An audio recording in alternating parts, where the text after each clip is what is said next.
Hi guys, my name is Marie and welcome to my Kawaii world. In this video, I'm going to take you to Dongdaemun, which is a wholesale shopping district in Seoul, and it's a little bit difficult to navigate, but I'm going to try to give you my personal tour and show you some of the places that I like to go when I visit Dongdaemun, and hopefully it'll be a little bit easier for you to navigate when you get there. We'll start with the fabric and accessories market, then head to the shoe market, the toy market, the stationery market, the fish market, the night market, and the clothing markets and large department stores. Look for people wearing a red jacket and hat to get a map and help with directions. So let's go check it out. The metro station is Dongdaemun Station, and we're going to start off by going to my favorite market here, which is going to be out of exit 8, and this is the accessories and fabric market. And so you're going to go up the escalator and then just go straight and turn right. You'll see the JW Marriott Hotel, and then you're going to go straight and check out this building that's right after the hotel. And this building contains stuff for people who like to do DIY. For example, laces, trims, pom-poms, fabrics, and accessories, and that type of thing. So let's go inside and check it out. On this first floor, you'll find blankets and home goods, as well as laces and trims if you like to sew. And on the second, third, and fourth floors, I believe you can find a lot of wholesale fabric sellers. So if you're a manufacturer and you want to buy bulk fabric, then this is the place to come. But we're going to go way up and head up to the 5th floor. One more flight of stairs. We've arrived. This is where you can buy like beads and lots of accessories and little fixtures. So I'm just going to look around for some stuff for Sienna because she loves to make jewelry. This floor is pretty much heaven for anybody who likes to make hair accessories and jewelry. Right now I'm looking at one of my favorite stores which carries hair accessories and jewelry accessories for kids. And they basically sell the raw materials, so you just buy them and assemble them yourself if you're that type of person. One of the things that I really like about this place is that a lot of the vendors actually have the prices marked on the little containers that are holding the jewelry pieces. So that's really nice because I always feel like intimidated when I go to a store and the prices are not marked, because I feel like they're going to try to rip me off because they know I'm a foreigner. But what I really like about this place is that a lot of the vendors do mark their prices. If you're a crafty person in Seoul and you're looking for some of those typical supplies that you might find at Michael's, then I definitely recommend checking this place out, because not only do they carry things to make jewelry and hair accessories with, but also things like glue gun sticks, and this is actually the only place in Seoul that I've seen sell needle felting supplies. I don't think that this video can effectively convey how big this place actually is. This is like the New York beads / jewelry district times 100. It is so huge. It's easy to get lost, but just keep wandering and you'll find the exit. Now we're back on the 1st floor of that building, and I just wanted to wander around a little bit and show you the kind of stuff that you could find here. If you like to sew, or if you're a fashion designer, then you'll probably go nuts in this place because they have so many different laces and trims and patches and buttons and zippers and metal fixtures. It's just crazy. I believe that the prices on these things are not marked, so if you want to buy them, you'll have to ask the vendors how much they cost. If you want to buy fabric for your own personal sewing projects, you can find it here. You can buy fabric by the meter. You just have to look for vendors that actually have bolts of fabric in their stall. A lot of vendors just carry samples, and they will have to call and place an order from their warehouse and then have that delivered to them. So if you're not purchasing a large quantity of fabric, then they may not be willing to do that for you. But if you find the vendors that have bolts of fabric right there, then there's a better chance that they'll be willing to cut a piece of fabric for you. If you're buying a lot of fabric in bulk, then it doesn't hurt to try and ask for a discount, because I think that prices in these types of markets are always negotiable. This is one of those places where it's really easy to get lost, so just make sure to allow yourself plenty of time to wander around and just explore. On the ground floor of the building, just outside, you will find a lot of vendors that also sell fabric, but also laces and trims and different notions for your sewing projects.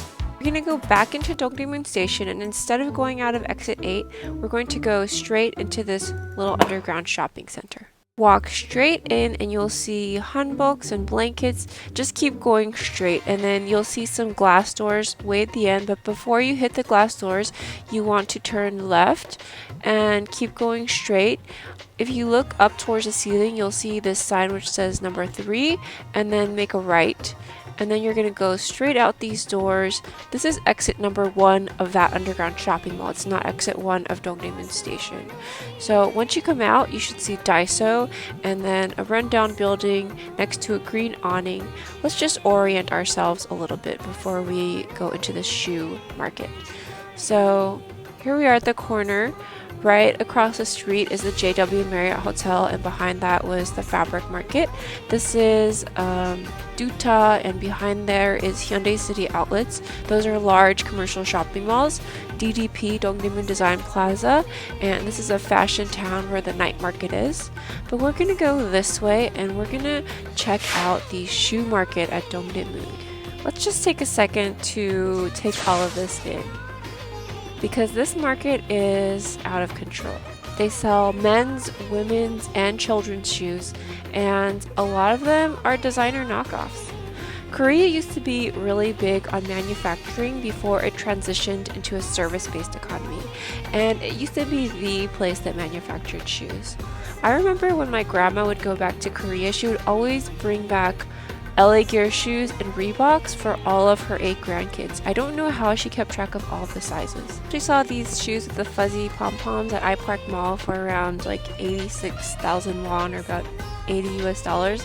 I don't know how much they charge here, but I'm pretty sure it's less than that. My tip would be to check on Amazon or Gmarket to see what the retail price is, and then knock a few bucks off to figure out what you think a fair wholesale price might be. Did you guys see those fake Gucci's? And here's some fake Tory Burch shoes. Okay, so from the shoe market, you can walk straight out of the tunnel and then turn left at the next street. And if you walk down the street, just going straight for about 5 to 7 minutes, you can work your way towards the wholesale toy market. After you pass the church, you'll start to see vendors on both sides of the streets selling a completely random assortment of stuff. And then on the corner before the big street, you'll see a market that sells seafood. Keep going straight and you'll see a big Rubik's Cube on this sign, and you're going to turn right before you hit the Rubik's Cube, and you've reached the wholesale toy market. This place is pretty nuts. They sell so many different things here.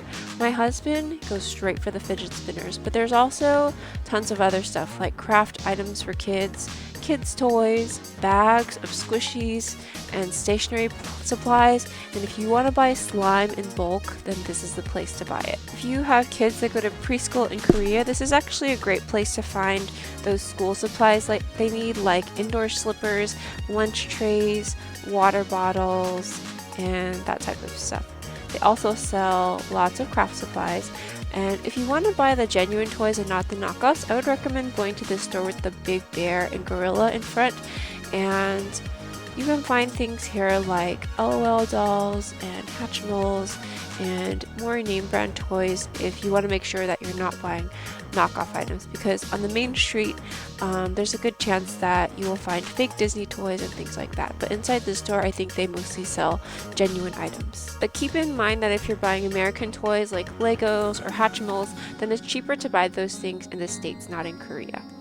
On this street, you can also find stores that sell wholesale stationery items like notebooks and stickers and things like that. I'm pretty sure that stores like the Alpha Store and Morning Glory and maybe even Daiso get some of their stationery supplies from wholesalers in Dongdaemun. So right across from the bear store, there's a bunch of vendors that sell things for kids like slime and beads. I like to buy beads for my kids here. Usually it's about $3 to $4 for that whole box, which I think is a great deal. I don't like to let my kids play with slime though, it makes such a big mess. Here are some stickers, and then right next to the bear store there's a stationery store called NCN, and this is probably my favorite stationery store. So I'm going to take you inside and give you a little bit of a sneak peek, but I'll do a more extended video later on, so stay tuned for that. This is a place where you can buy planners and pens and pencils and just tons and tons of notebooks. They even carry like name brand characters here like Sumiko Kurashi, Rilakkuma.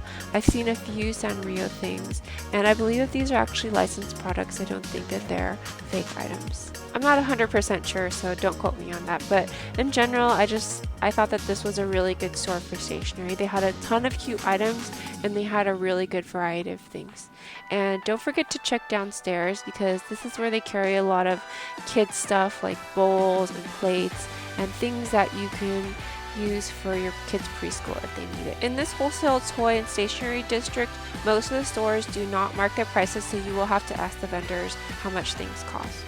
So if you turn left out of that stationery store that we were just in and you walk straight down the street, you'll see a couple of aquarium shops, and this is where you can buy stuff for your aquarium at wholesale prices. So I'm gonna have to come back and buy this little Totoro house for our aquarium because we just recently got one for our kids. But I think it's a great place to buy cute little things for your fish tank. We're going to keep walking straight down the street until we hit a big two-way street. In the middle of the street is the Cheonggyecheon stream, which is sort of like a riverbed that runs through the middle of Seoul and into the Han River. If you walk down the street, you'll see a variety of different vendors, including shoe vendors. I think I even saw one vendor that sold birds. Most of the vendors here seem to sell shoes.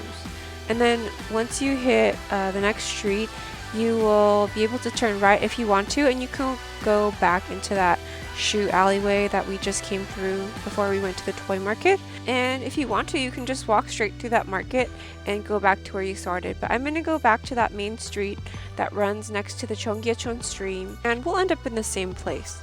So just to give you guys a little history, this market first opened in 1905, and it was completely destroyed during the Korean War and slowly rebuilt over time.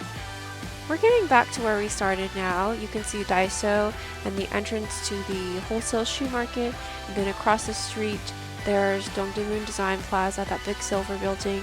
This is Doota and Migliore. These buildings were constructed in the late 90s.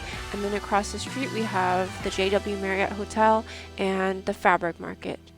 Now we're going to cross the street and head over to the wholesale clothing market, and this is where a lot of the clothing vendors in Seoul will buy their clothes at wholesale prices.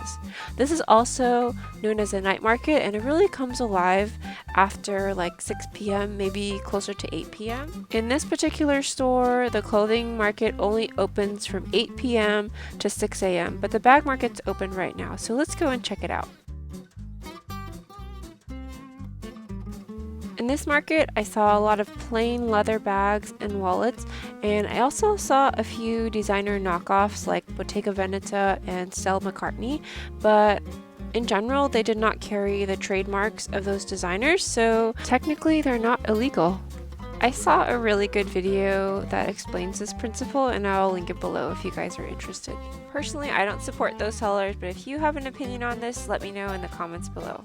So we're going to come out of this building and turn left. You'll see a bunch of shoe vendors on your left side, and right in front of us there's a hat store where my husband likes to buy his hats. And then here's another building, which I think probably comes alive in the nighttime. The signs say that it's open from 8 p.m. to 5 a.m. So this is another place you might want to check out if you come here for the night market. I think that some of the shops are open during the day though, so I'm just gonna go up and take a look inside. So Dongdaemun is a place where you can buy things wholesale, and I think this is really interesting because a lot of times we don't get to see the behind the scenes places where people buy things like this. I don't know if this even exists in other countries. So I find this place really interesting. This particular store just seemed like a maze, and I kind of got lost wandering around. The aisles were really narrow, and it just kind of felt like I was in a maze after a certain point. When I was walking, I saw this lady carrying 3 trays of food on her head, so I followed her like she was a white rabbit, and I just kind of wanted to show you guys how this food delivery service works, which I think is really interesting. A lot of the clothing vendors will get their food delivered to them on a tray like this, and when they're done eating, the food workers will come back and pick up your old dishes. So it seems like it's super eco-friendly, and I'm not quite sure how the vendors are able to find one another, but they must know these mazes pretty well.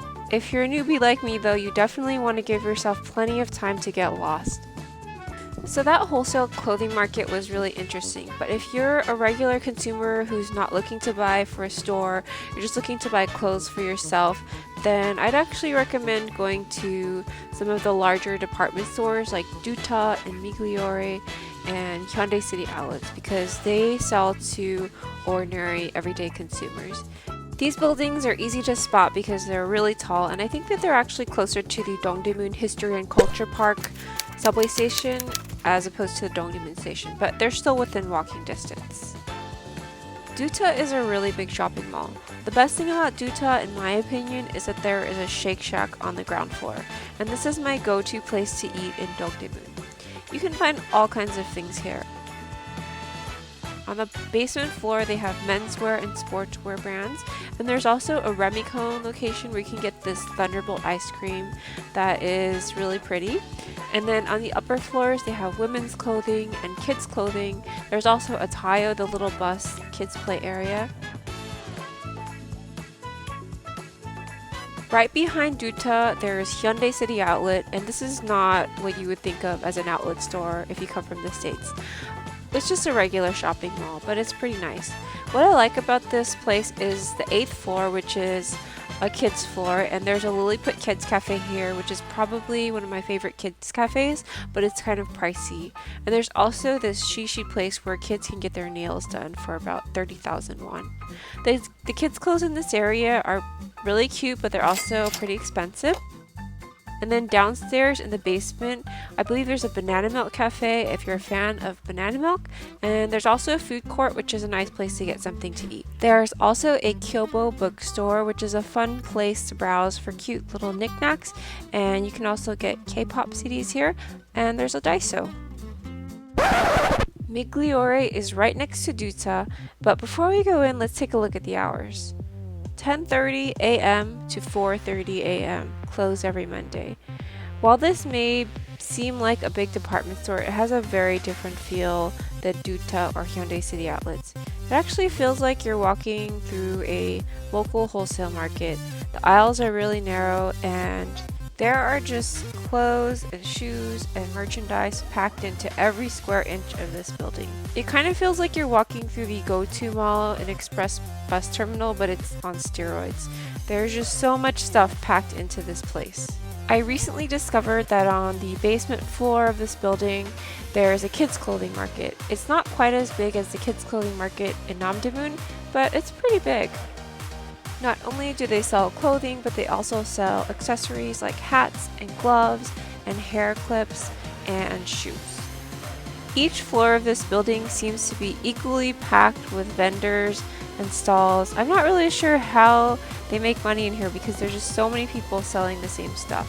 You can find accessories, counterfeit merchandise, shoes, men's clothing, and even souvenir products, I believe, on the very top floor. Lotte Fitin is the last place I want to mention, and this is more of a department store like Doota. It has normal stores that you would find in a regular shopping mall, but the thing that really stands out to me is the game center. There's actually a bowling alley and tons of sports games, so this is great for older kids or even adults. There's even a place where you can play virtual curling. Throughout the mall, you'll find your occasional claw machine, but these are really hard to win at. And also, there's this place where you can read comics and sit in a massage chair. So what did you guys think? Wasn't that place amazing? What would you buy there? Let me know in the comments below. And what area would you most like to visit? I'm going to try to do a more in-depth video of some of my favorite markets there. So if you want to see anything in detail, then let me know in the comments below. I hope you enjoyed this video. If you did, please give me a thumbs up and subscribe to my channel, and I'll talk to you next time. Bye!